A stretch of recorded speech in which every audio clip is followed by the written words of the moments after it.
Hey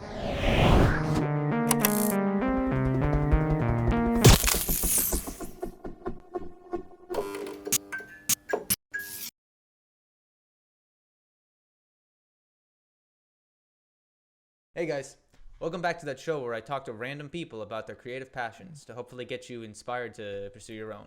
This week I'm going to be talking to my other co-host from my game night streams, Meaux, who's really passionate about video game development. Hello. And has a few projects of his own that he's working on, and he's here tonight to talk about them. So, without further ado, here is Meaux up on the screen. You're live. All right. Here I am, rocking you like a hurricane. But not like one of those bad hurricanes. One of those hurricanes. I want to start off with a joke, if you don't mind. Yeah, like the hurricanes from the 80s and not the 2000s, because they're shit. So, how many people does it take to make a video game? I don't know how many. No, I'll tell you when I figure that out. Yeah, I make my own video games, or at least I think I do. Still haven't finished one, but that's a process. It took 8 years for Konjac to make Iconoclasts, and if it ever takes me that long, I might be dead. Regardless, it's my passion. I want to do it since I was like 4 years old, and I haven't wisened up and quit yet. Mm-hmm. So it's going strong. I'm in the exact same boat with Buddy Squad, man. Yeah, honestly, I was thinking about that earlier today when you told me to come on. I was just like, man, Buddy Squad's probably been through like what 5, 6 different iterations, and like you keep coming back and actually like producing it. Like that's freaking tough. Like shit. Yeah, it is, dog. But you know what, man? I don't really want to do anything else. So no, it's that or sink, you know. Sure, I get you, man. Nor do I. It's like it's something to be proud of, man. Like tenacity is like huge. Oh, thanks, man. I really appreciate that. And no, I really do. It's true. I also want to thank you for always just being a real solid part of my streams, weekly streams. You add just such a like charismatic and fun energy. You're making me blushies. No, for real though. You really do drive and give it some personality. So I want to thank you for that. I enjoy being there. Man, I can't really stream my own channel, which is twitch.tv/makestreams, by the way. Mainly due to the fact follow me. Follow it now. I will shill everything. I really can't co-host or I really can't stream on there much because my co-hosts are currently predisposed due to the COVID-19 Delta arc that is currently running for way too long. Oceans are rising. Delta arc. And shit. Mm-hmm. It is Delta arc. For real, dude. We're back to it, man. Yeah. I mean, I just recently saw a movie in a theater for the first time in forever. Oh, what was it? Even then, I was like, oh, I saw Suicide Squad. I heard this one was pretty decent, actually. It is the most violent film I think I've ever seen. Whoa, for real? All right. Yeah, I don't think I've seen a movie as gory as that film. Hell yeah, okay. I am like it is so over the top. Within the first 10 minutes, you watch some dude's face explode. I'm ready for it. What does it have? Does it have Jared Leto Joker? It does not have Jared Leto Joker. I'm sold. Anyway. What's weird is I thought it was a reboot, but it is a straight up sequel. Yeah, I thought it was a sequel, right? Yeah, they reference the old Suicide Squad. Like multiple things are characters are in there. That's like, yeah, we were in the first Suicide Squad and we're played by the exact same actors, and we are expected to know who we are because if you saw the first one, that one that we hope you never see. Yeah, I could see why people were thinking. I thought it might have been a reboot since the first one was received so poorly, but yeah, they didn't advertise it as one. So. Yeah, I saw the first one in theaters. Yeah, so did I. Too, and it's bad. But that's it. It's bad. I don't know. Like I totally see every flaw with it. I still kind of had fun watching it in the theater. No, it has its moments. I genuinely enjoy Will Smith in general. He was really good on it. But some of the lines were very cringy, but here's the thing. The last DC movie I'd seen before that was Batman vs. Superman, which might be the second worst film I've ever seen in theaters. True. Anyway, just behind the for Peculiar Children. the conversation for the game night stream. We gotta movie that we gotta hop back on topic yes, here. yes, Lovely yeah, though. sorry. No, for sure, man. You can see more of my movie rants and hot takes on twitch.tv/meek streams, where I play shitty games slow and play if you great want a games pure also slow. Jake film critique experience, that's where you want to go. Yeah, I'll probably talk about more shit no one cares about. All right, so I'm gonna ask you the first question. Describe generally what your project is. It's not really a question; it's a demand. Describe to me generally what your project is. Oh shit! You're not giving me a choice. What if I say no? What would you do to me? I don't know. I can't think of anything funny. all right. Yeah. So I mean, I've probably got like a shit zillion things I've been trying to work on, but currently the one that is in the mind's eye of my own personal zeitgeist, if you will. By the way, if I'm looking to the left, it's only because that's where the monitor that has Discord on it is, and I will change that. I'm currently working on a twin stick bullet hell shooter called Bullet Princess, which is a game about a princess who is rescuing herself. I love that name. Via a bunch. Yeah, I was trying to come up with a clever name for it. I'm like, why? Bullet Princess is a strong name. No, that's but yeah, that's good. Essentially, I wanted it to be a game where you play as a princess named Caliber, who is basically being forced to be married off to a demon prince, and she's like, nah, screw that. So she grabs all the guns she can, and she's gonna shoot her way out of the castle one floor at a time. Hell yeah, dude.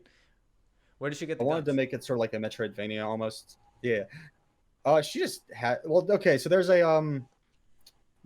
a couple ways she gets the guns. I mean, she has her own. I mean, the castle's pretty well stocked with weaponry for guardsmen, but she has her own magic pistol that she's been given. She gets more guns from a various amount of characters, one of which being Angus the gunsmith, who I'm very happy to put in the game. He's a fun character who's going to appear in every game I make. Okay. Yeah. I'm way in the early phases of it, so there's not that much I can say story-wise, but essentially the whole basis of it is I wanted to create a really cool twin-stick shooter, like in the same vein as Robotron or Fury or a bunch of other just really cool games. I realized I hadn't, or at least not me, I haven't seen one in a Metroid style where it's like a set map and you're going to be backtracking the new abilities to unlock certain doors, etc., sort of collect secrets. Kind of like one big and visually coding that's area. going to be yeah. Basically, it's one whole zone that you're going to be switching floors, and floors are essentially your levels, and you'll be switching floors to get to other sections. You might go through floors by going up the stairs, or you might unlock an elevator. Who knows? Oh, okay. And expedite the flow. Currently, everything is in planning phases. Yeah. Yeah, basically, if you use elevators are going to be shortcuts, essentially. Cool. No, sick, dude. What inspired you to start working on this game in particular? And you could say either this game in particular or working on games in general. Working on games, God, I started playing games as early as like maybe 2 years old. My parents had an old Donkey Kong Jr. like tabletop machine. Oh, really? It was the coolest thing. Yeah, it was awesome. We lost it in the move. I think my grandfather sold it. But yeah. Oh, look what they left behind. Cha-ching. Yeah, cut that out. No, but no, yeah. Oh, god damn it. But yeah, I used to play that all the time. I used to go on my parents' GameCube at the time, and I used to play a lot of Mario Kart Double Dash, and one of my favorite That's games still my favorite Mario Kart. was Sonic Adventure. Yeah, Mario Kart Double Dash is the shit. But that's also where I started playing Sonic Adventure 2, which was my first Sonic game, weirdly enough. It's my first Sonic game I ever played was this one for the Game Boy Advance. I don't know what it was called, but you could switch between Sonic, Knuckles, Tails, and Amy. It was probably Sonic Advance. Probably. You can do that in Sonic. That's all I could Is remember. that the Sonic Advance? That's 1, 2, or 3. 3 is the one I had. It's also the one where they gave Tails a butthole. That's not a joke. Was what? Yeah. But wasn't he still 2D? Like, yeah. So in the intro for Sonic Advance 3, yeah. So in the intro for Sonic Advance 3, it's like a camera panning on Sonic and Tails running forward into the background, and you're looking at them from behind. And if you look very closely, Tails has like 1 or 2 pixels that are slightly darkened to give him a butthole. And why it's did they so do that? They didn't have to do that. because Japan thinks it's cute. And I mean, I don't know. To man, I don't know I what to tell you. suppose. They gave Tails. That's where They gave Tails an asshole. Tails canonically shits. And now we know that. Anyway, yeah. So you played games at a young age. Yeah. I played Sonic Adventure 2 when I was young, and I thought it was the coolest thing. And I was playing it. I was going through levels, experiencing the story, and I was a young kid, so I played pretend. Of course, I pretended I was in the Sonic world. I pretended that I knew those characters and shit, like as a kid does. And eventually, I thought, what if I made my own stories that people could play? And that the reason for the passion changed, but like the passion remained the same. I want there to be a kid who plays my game and feels the same way I did when I played Sonic Adventure 2. Hell yeah, dude. That's a great way to think about that. And I hope to God that one. Yeah, I just hope to God that one day happens. I want to be the inspiration for someone better than me. That's really cool, dude. Yeah, just kind of like that imagery of like passing on what, a gift that was given to you.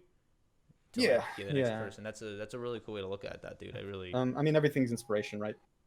Yeah, I mean, as I said, everything's inspiration. Rush was like heavily influenced by Van Halen. That makes a lot of sense. And Led Zeppelin. And Greta Van Fleet was inspired by all 3. So. No, that's great. And actually, speaking of specific inspirations, and I know you touched on a few already, but if there's any more you want to throw out there. Yeah. What games influenced your work here? So Bullet Princess was Bullet Princess was a kind of a dual engagement. I had just finished Castlevania Symphony of the Night, easily one of my top 10 games of all time. It's a PlayStation 1 classic where you play as Alucard, son of Dracula, and you're basically going through the Castle Dracula to stop him from being, resurrected. So that whole game basically has you moving around this beautiful, beautiful castle. It's probably my favorite aesthetic of a game I've ever seen because it's all like it's on the PS1 so it's like early 3D console, but it's also a 2D pixel art game for the most part. But then the 3D models they do use are basically like the most detailed 3D models I've ever seen on the PlayStation 1. Like they've got like a ton of moving parts. They look like they should have been in the PS2 game. But the texture budget would never last if they did that. Do you think that's a result of them like focusing on like the older style of 2D and like being able to push more resources? I think it's the limit those limited number of 3D models.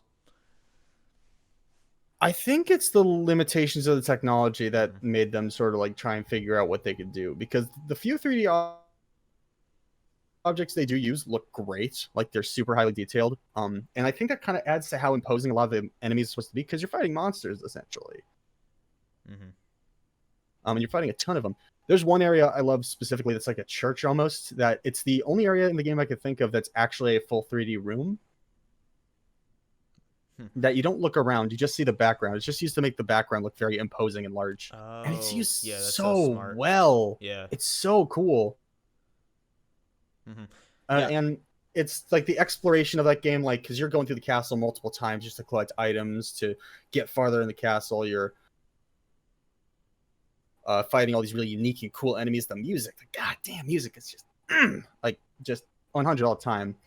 And I wanted to mix that awesome exploration with another game I'd played a long time ago called Fury. I don't know if we've ever talked about Fury I before, don't believe so. but it's easily one of my favorite games ever made, right? Mm-hmm. So it is a top-down boss rush style game made by the Game Bakers, the people who also made the recent game that I can't remember the name of. Hold on one second. Researching. Yeah, I'm Data collecting. researching you. I'm data collecting right Fact now. checking. I forgot what it's called. I haven't played much of it yet because I just haven't had time. But it's cute. Anyway, they made like a co-op game about lovers that I thought was interesting. It's called Haven. Right. It's called Haven, which is on Game Pass. If anyone has Game Pass. But anyway, regardless, that game is the sickest. Basically, you play as this immortal being who is stuck in a prison for a reason he doesn't understand or know about, and you have to try and escape the prison by killing all the guards on the 13 floors of the prison, right? And each of them have their own stories, their own gameplay gimmicks, their own aesthetics, their own music, which, the music is so good. It's Fury, so, right? so good. Yeah, F-U-R-I. It's so good. And like that sort of really fast-paced shooting gameplay, I wanted to apply to like a much wider world. So if you mix that with exploration, you have like just the ingredients for a really cool game. Yeah, because like I feel like something that kind of does drag down maybe like a Metroid game is that like sometimes it can feel like a little like the exploration not only feels a little bit like tedious and backtracky, but like a little slow sometimes. Yeah. And a lot of people really like that. But like I feel like if you combine it with that, you like, gotta find the balance of it. Yeah, there's if you find that, if you can apply that like fast-paced action, like shoot, like what did you call it? Chaos shooter. What's the term? It's a top-down shooter. It's a shoot 'em up. Just like a shoot 'em up like that. I feel like you can kind of like keep your like fingers busy while you're like, doing the little kind of otherwise more tedious like exploration. Yeah, absolutely. So that sounds like a lot of fun. I mean, and it sounds like there's a big importance. It's a lot of shit. Yeah, no, it sounds like there's a lot, dude. It sounds like there's a kind of like a big importance on when it comes to kind of backtracking and stuff like art pieces and music tracks that can be like really good and enjoyable, listened to multiple times. You want how do I explain this? You want an area to be memorable, right? Mm-hmm. Like every room in Castlevania Symphony of the Night has its own sort of identity, its own like paintings on the wall, its own like layouts, and some of them are bigger than others and have more like sub rooms. But most every room in that game has its own identity, like a landmark to identify it by, and you want to become familiar with it. You want to be able to look at a room and be like, okay, I know where this room leads. This room leads to here and here. But you also want to encourage people to go off the beaten path. Nothing is worse than when you try to go off the beaten path and there's nothing for you. It's just a dead end. Yeah, you just like I'll be real. I don't like mazes. I really, really don't like mazes. If I run to a dead end, I want to be rewarded for it still. Maybe not with just finishing the level, but I want to see what all the possibilities are. For example, like in Doom, you might go one way and you'll approach the end level and leave, but you might go one way and get a weapon you weren't supposed to get for a couple of levels, and now you have it, and that's going to help you immensely once you get and you're already those other levels. That's it. Exploration is important, and you always want to have that there. You also want to leave like little cookie crumbs for people to come back to at some point, because let's say like, oh, you see a crack in the wall but you don't have any explosive weapons. Well, maybe I should take a look at that later when I have that. Maybe you'll remember that and be like, oh, okay, I see you. And you'll go back and you'll like hit that thing with a bomb or something, and bada bing, bada boom. You've now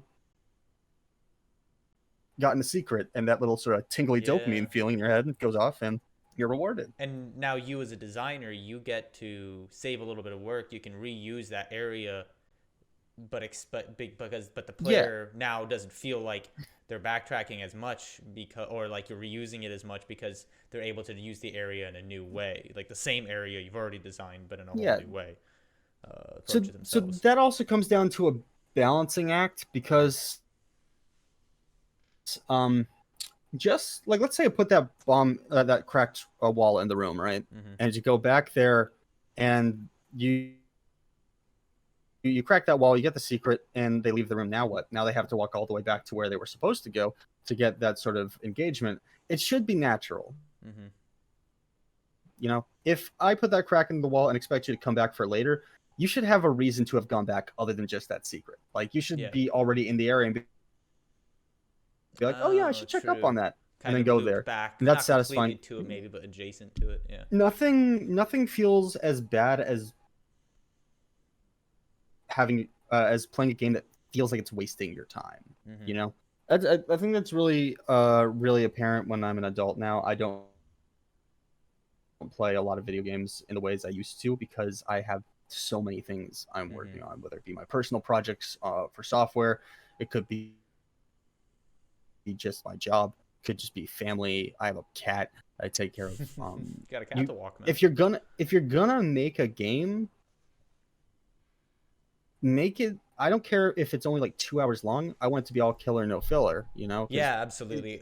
Nothing frustrates me more nowadays than when a game wastes or I feel like I've wasted Ubisoft my time games playing are a game. worst. Oh, go off.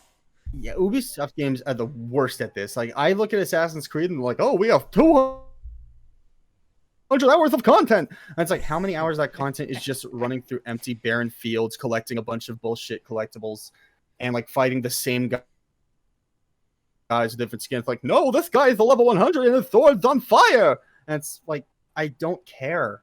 I would much rather play a short 2-hour game that doesn't waste my time and is quality all the way through than a game that has like the 100-hour game that has maybe 3 hours of actually cool content. 300 hours that they just like copy and pasted. Yeah, I don't know. I don't really play any Ubisoft games, so there's too many of them, man. Like, kind of miss. I stopped playing Assassin's Creed a long time ago because they just were like bigger is better. But the problem is like bigger does not always mean better. I've played so many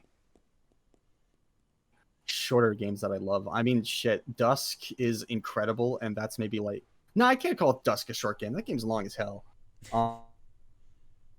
Let me see. I want to look to see if I have any good examples.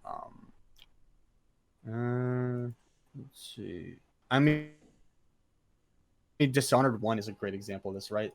That's a short game that lends itself to multiple playthroughs just due to the fact that different runs might have different power-ups you get. You might want to go through it lethally and non-lethally, but in reality, you can beat that game in about like 3 hours if you know what you're doing. Yeah. And that's fine. Because those 3 hours are really cool. Every mission in that game's a winner. And Dishonored 2, as much as I love it, does not have that same praise. There's a lot of levels that feel like they were just there to say they were there, you know? Yeah. There are areas that feel like they're wasting your time a little bit. Yeah, and I do love Dishonored 2, don't get me wrong. I think that game's incredible.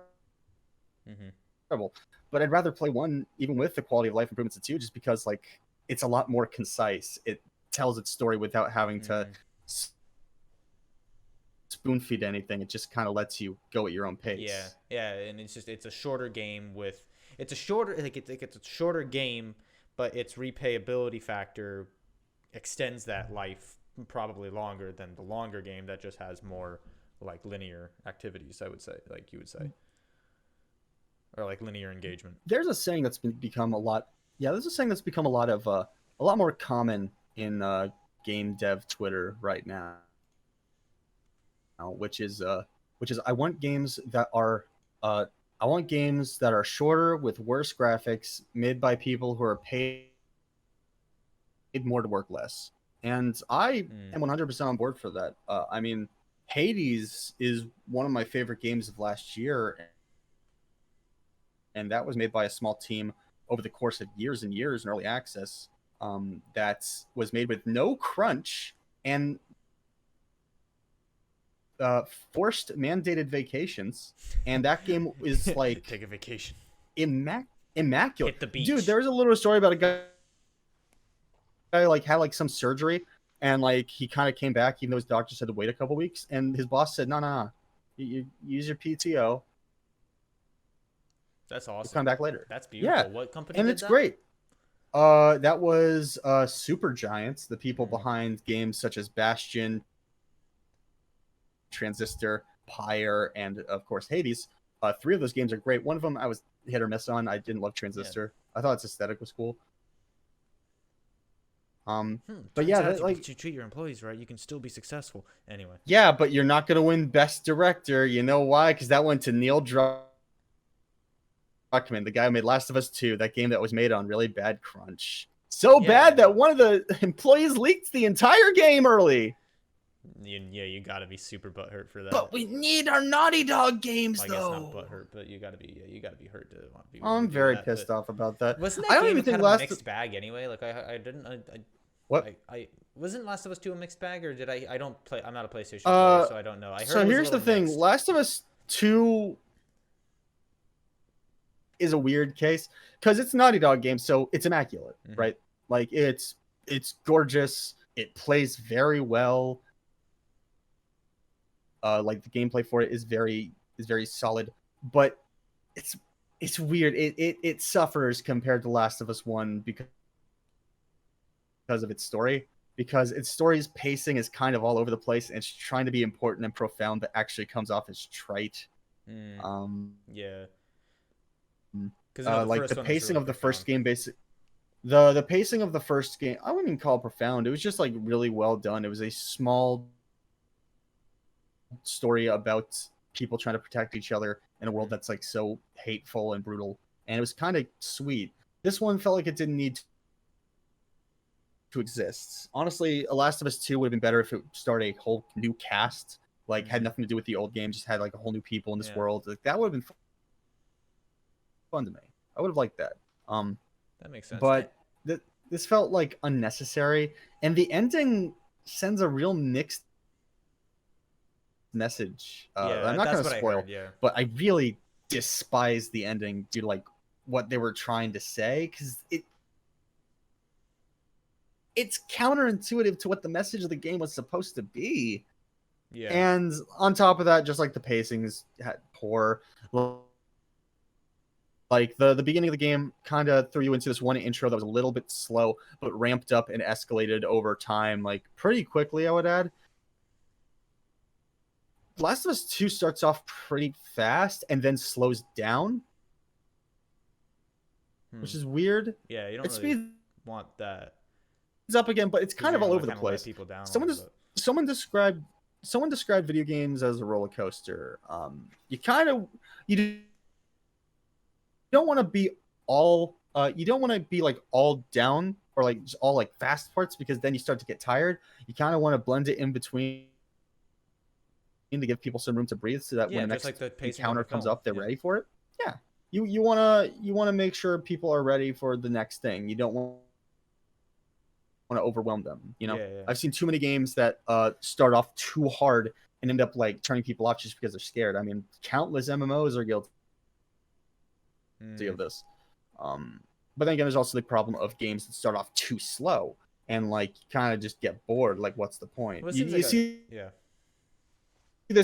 see this argument a lot where there's games like, no, it's really good if after the first 35 hours, and it's like like Earthbound has this problem really bad. Earthbound's one of my favorite games ever made, easily top 10. I've only mentioned my top 10 so far, except for Fury. That's in like my top 50. But yeah,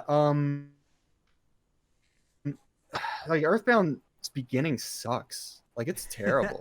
Like, it's very grindy. The enemies you fight aren't that interesting.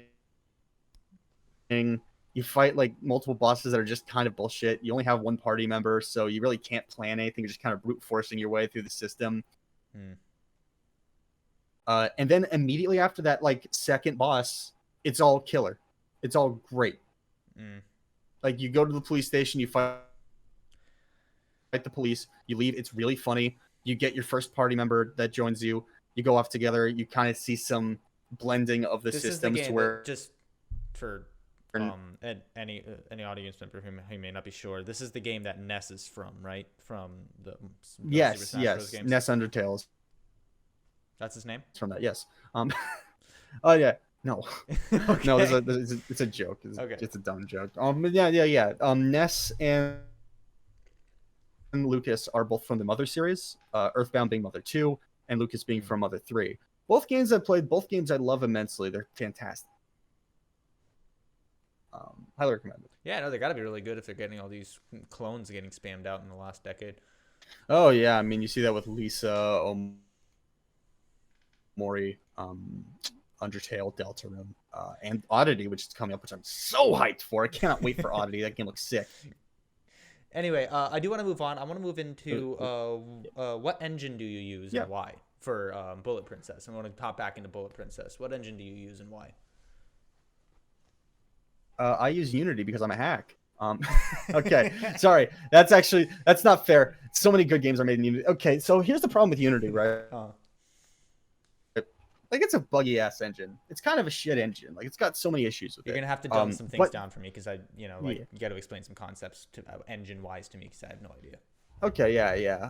So I'm not gonna go too far into the technical stuff. Basically, a game engine is so for anyone who doesn't know, a game engine is essentially the tools you're using to build your game, right? If you were to make a pizza, you'd have to get your cookware, you'd have to get your oven, your pan, your like cutters. You probably want to get a better analogy. Regardless, yeah. So Unity is well known for being a piece of shit because it's kind of just used by everyone and their mother because it's free. Yeah, I was about to say. And so like the free to use one. You see a lot of terrible games. Yeah, that's what's gonna happen. Yeah, you see a lot of terrible games made in Unity, but no one likes to talk about the really cool games made in Unity. Dusk and Ultra Kill, two incredible games by New Blood Entertainment, who I will shill till the day I die. Those games are both made in Unity. Fury, another game I talked about earlier, also made in Unity. Oh. That game looks gorgeous, by the way. Outer Wilds, I believe. Actually, let me check that. I'm gonna fact check that. That might have been made in Unreal. Let me make sure. Outer Wilds. No, what tools, like what kind of causes Unity to be a little glitchier? Yeah, Outer Wilds. Than say other. Outer Wilds is made in Unity. Engines. It's a little bare. It's kind of essentially the bare essentials. Like Unreal basically comes with a lot of these like really nice tools. Keep in mind, I'm no expert in Unity, so I might be speaking out of my ass, and leave it in the comments if I'm speaking out of my ass and y'all know more. But essentially it just has like a lot of weird bugs with its IDE where sometimes it'll like launch an error at you all of a sudden, and then you literally do nothing but reload the project and the errors are gone. Its updater is kind of shit and will break your projects. Its physics, its integrated physics engine is a little bit wonky, along with its integrated online functionality.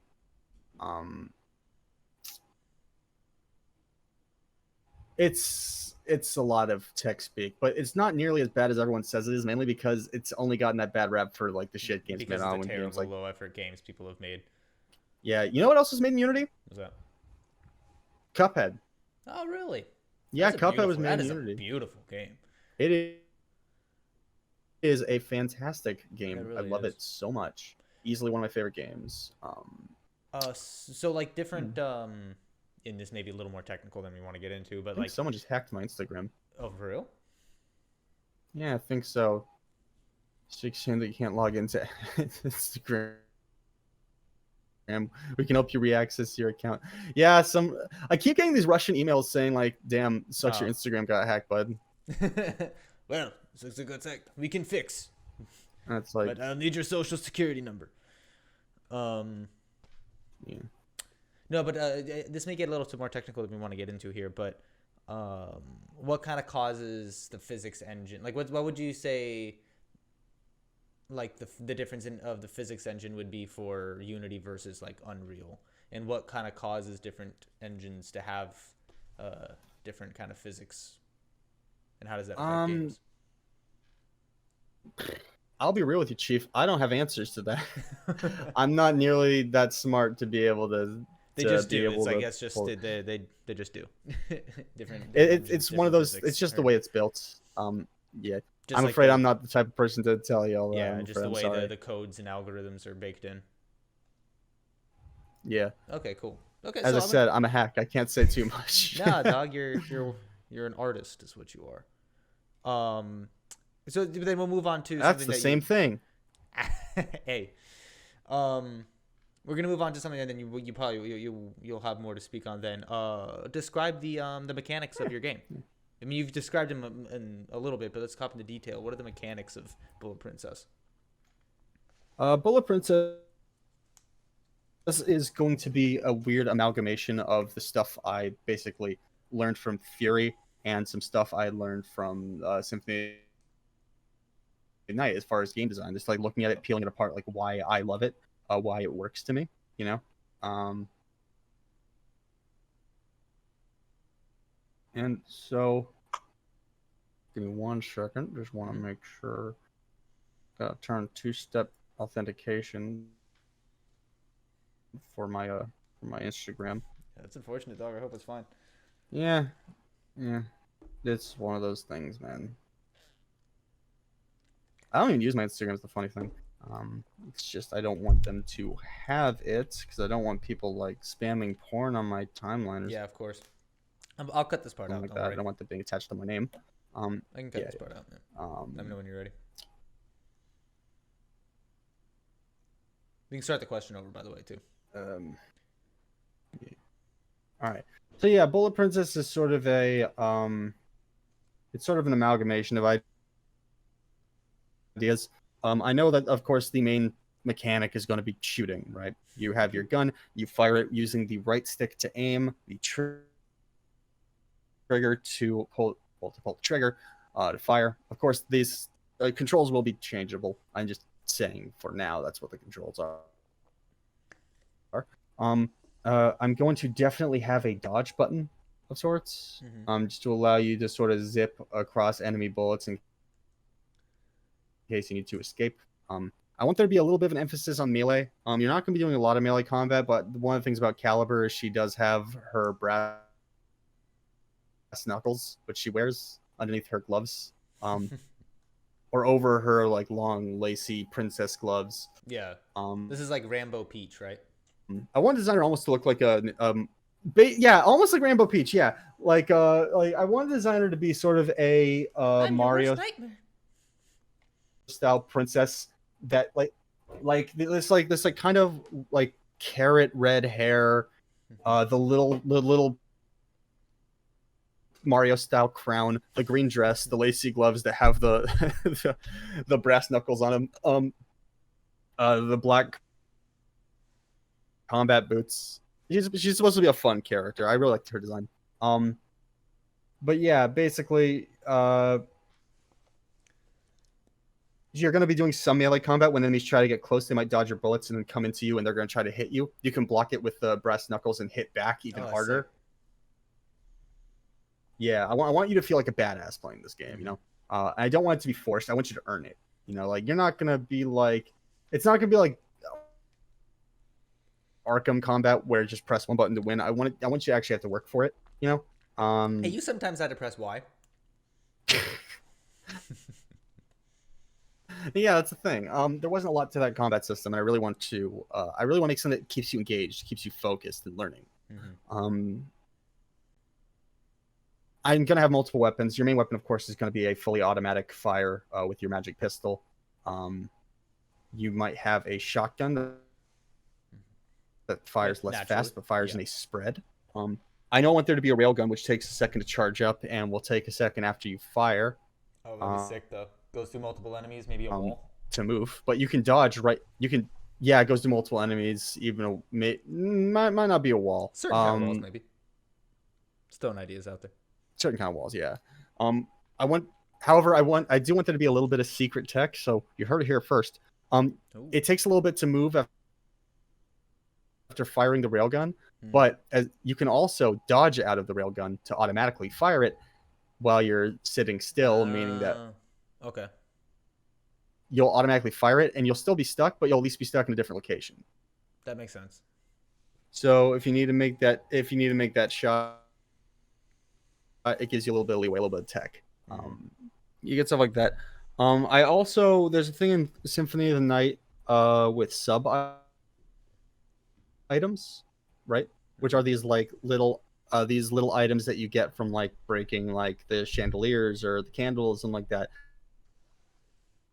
They might drop them from enemies, and they're little sub items that you use a limited substance for that you have to regain from getting hearts. And you don't buy these weapons from anywhere. You only get these weapons from finding them randomly. They might drop in certain areas, but when you have them, they're essentially your secondary weapon until you pick up a new one. And I kind of wanted to add that as a mechanic. Like you might buy certain perks that you can equip, but you also get these random little sub weapons that you can only hold one at a time. And if you decide you don't want one anymore, you can switch it out. Some might be more expensive and do more damage. Some might be less expensive and do less. Some might be less expensive and do a lot of damage, but they're also hard to use. There's just a lot of opportunities for just experimenting. And I really like games that you don't have to be forced into one specific play style. You kind of get to play around with ideas. Hey, hello, Edge. He's chosen violence. Oh! He's in combat mode. He is in combat mode. This is the playthrough he's decided to go with today. You know, he wants to do the violent playthrough. He's gone full genocide run. All right, there he goes, everyone. But yeah, I wanted to make a game where you have to experiment and you're rewarded for experimenting with new play styles. Yeah, I bet you're gonna also be able to like just creatively just come up with like a bunch of scenarios with the enemies to like force people to kind of become the goal is I don't want you to just play in one specific play style, because I feel like that you eventually get bored of that. There's a lot of games you play where there's one specific play style that kind of rules all, and so when you figure it out, and that's just all you do, it kind of just becomes a slog to get through. Yeah, the meta ruins a lot of things for me specifically, and I'm sure for a lot of people. But yeah, Jesus, you look like you're tweaked out, my guy. I haven't seen that little guy since I was a kid, and I gotta see him again. Yeah. But yeah, I want people to experiment. I want people to come back and maybe approach something in a way they didn't before. You might go in a run that involves using mainly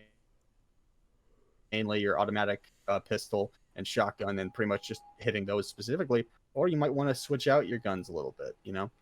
That's the plan right now. I'm not sure if I'm going to make optional guns or if you're just going to get more and more and that's going to be your inventory. And what I'm probably going to doing is I'm probably going to give you the option of attachments that change the way your guns work, and those will be optional, but the guns you get are all predetermined.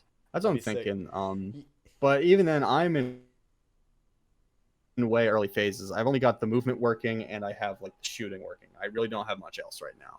Like everything is just blocks essentially. I haven't even made my character models yet. Yeah, you're still working on the skeleton of it. That leads me to a question I was alluded to a little bit earlier. Do you have any plans on like approaching someone for art design and music design? Are you going to commission those perhaps, or what's the long-term goal with that? Commissioning feels weird because I'm essentially asking someone over the internet to do a bunch of work that they will not really see that much of a profit for compared to me. Because I'm not good with contracts. I have some friends who do 3D modeling and some artwork, so I have wanted to take this opportunity to try and do stuff for myself. The aesthetic I'm going for is that like PS1 low poly style. So I mean, it's not like I'm trying to make like Last of Us character models. I'm basically trying to make something on like the ideas of like, you know, old Crash Bandicoot and stuff like that. Basically, like very low poly, easy to render models, because I just find those things charming. Ultra Kill did it really well. There are a lot of games that do that style super well. Oh, yeah, there's definitely like a charm to that era of gaming that like that is aged but aged well. Like Exactly. it's always nice to go back to. Yeah, I play my PlayStation 1 Classic all the time. It might be a piece of shit, but I love those games so much. Yeah, man. Well, and then for music. Music, that's another story. I mean, and I know a lot of people who do music in their own time, and you included. Mm-hmm. That's gonna unfortunately be kind of an afterthought for me because Yeah. Well, just a suggestion I just thought up on actually the top of my get head. something worth making music for. Knowing that you have a bunch of friends that work on music on their own, you could rather than like maybe burdening one person with like the whole soundtrack, maybe assign a different friends, maybe one or two songs. Oh no, I wouldn't. Or not assign, you know what I mean? I wouldn't put that on one person. That'd be basically Deftones. No. Yeah, but like no, I don't want to say assign, but like one you can maybe man's ask. not an island. One man's not an island. Yeah. And then like so let's say you could put one my way. I would love to make completely alone. I mean, you're just gonna burn yourself out. Yeah, no, absolutely. I wouldn't be able to do the whole thing, because I got Buddy Squad alone is killing me on that. But I would love to make a track or two for that game, to help out. Well, right now I'm running on the operandi. I will cross that bridge when we burn it. Yeah, let me know for sure. Whenever I got to a point where I'm like, yeah, you know what, I should make some music for this. I'll get people together for that. Just to throw it at you for a hot minute. True, but just to throw it at you, and what really helped me too with Buddy Squad is like sometimes it's good to have like, even if you're not going to use it right away, like a piece of art, whether it's like like the visual style of the game, or a music piece to kind of like have in existence for you to kind of revisit sometimes to kind of give you that like, oh, that's right, this is a real thing that could exist in the future, like there is a thing that exists in the real world.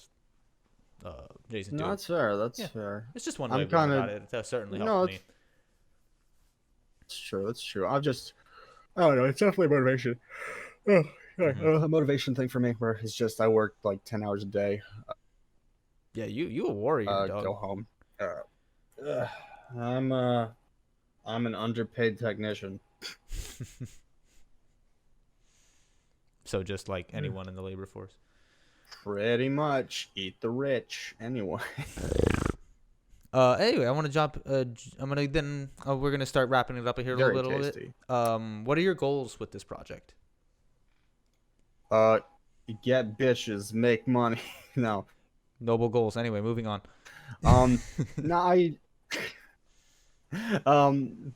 No, yeah. My goals right now.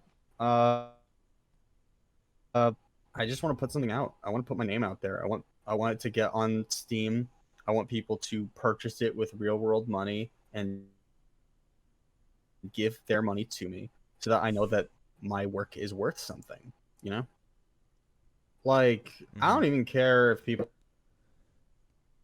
pirate at that point. If it's worth going through the effort to pirate it, like if you're like shit, I really got to go through all these channels. It's like I'm still honored you want to play my shit. Like I had no game dev buddy of mine who would get like really pissy about the idea of anyone like even like making fan art because that was all derivative. It's like no, they're showing their support. Yeah, like you created something that like impacted someone enough for them to like for it to like rattle around in their own head, put their shit out there. Yeah, for them to want to like channel that back out toward you. Like that's a beautiful thing. Like dude, Horikoshi, the author of My Hero Academia, probably one of the biggest anime manga out there right now. There's an old story about him approaching Eiichiro Oda, the author of One Piece, what might be the biggest manga ever, and just like giving him a piece of fan art that he made when he was a kid. And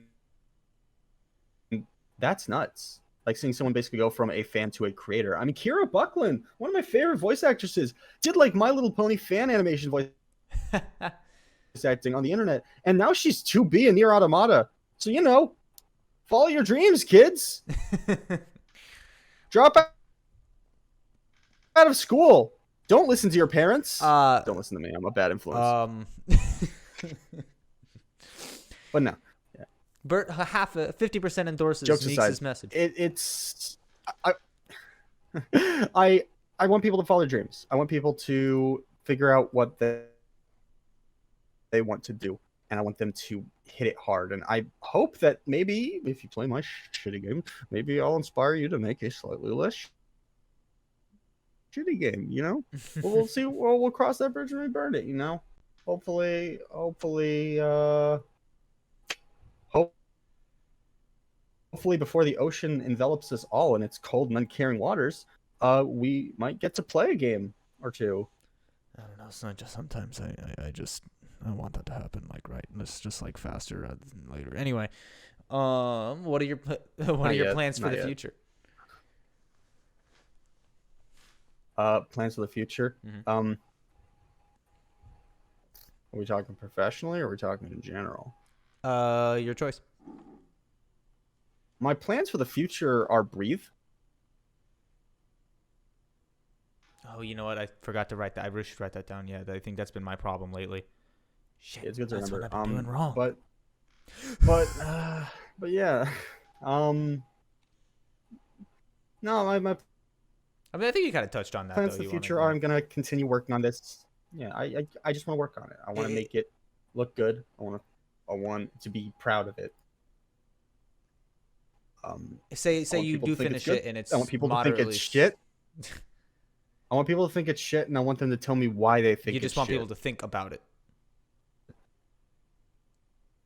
I want to be in someone's mind space. I want people to like it, of course, but if people think it's shit and are willing to give me good reasons why, sure, I would love to be told like why what I'm doing is stupid. I'd be fine with that.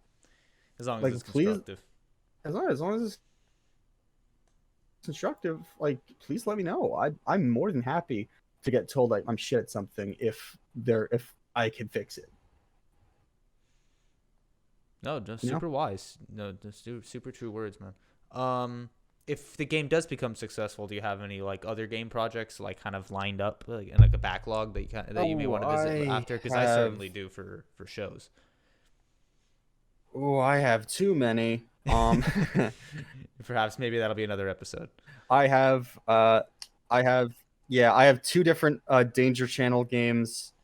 I have Ace, obviously, which is something that I will not talk about here, but you know what it is. Very well. Yeah. I have Heart vs. the Machine, which is a game based on God Hand, that game that IGN gave a 3 that one time. I have no idea. And yeah, all right, basically you keep grinding, man. Keep grinding. Don't give up, man. Anyway, I think I'm gonna leave it on that, dog. I'm gonna say goodbye to you for now. I'm gonna give you a little wrap up call probably afterward, but I'm gonna say goodbye to you for now, and I'm gonna just talk to my audience for a second. He's got me in the basement. Help.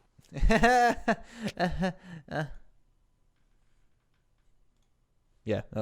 I don't have a basement, so you can't prove anything. I hope the discussion tonight inspired you. Definitely the theme that recurred a lot to me was something I go through a lot while working on Buddy Squad is definitely the feeling that, like, what I'm working on, it doesn't amount to anything. I keep having to restart, restructure, try new things to get some attention. And I think the theme that we touched on was really just like, if it's really something that you love, like, don't give up on it. Like, I know that everyone says that sounds like trite at this point, but like for real though, like that idea that you've tried a couple of times and it didn't work out, but you still have like nibbling at the back of your head, just keep trying, never give up, find an equilibrium that makes you happy of, providing for yourself, but also like pursuing that thing, even if it doesn't bring you immediate gratification, it's still always worth having around, still always worth coming back to, for sure. Anyway, follow me on Instagram, follow me on Twitter. Those updates for the channel will be in those places. And then thanks for watching. This was a ton of fun doing it. I hope things were a little better this time. A little, I don't know, like maybe it felt like I was a little more confident and ready to do this. Let me know what you think about the like scene setups. If you like the kind of dual focus with the logo in the background, or if you like it when I kind of take a back seat and like scrinch down in the corner and let my guest take over. I'm still kind of trying to figure out like when the best times to be, though for those switches to be. So just let me know in the comments if you get a chance to what of those visually you prefer. Anyway, thank you so much for watching. I'm gonna have another stream compilation ready on Wednesday, and then it'll be back to game night streaming on Friday night. I will see you all there. Thanks.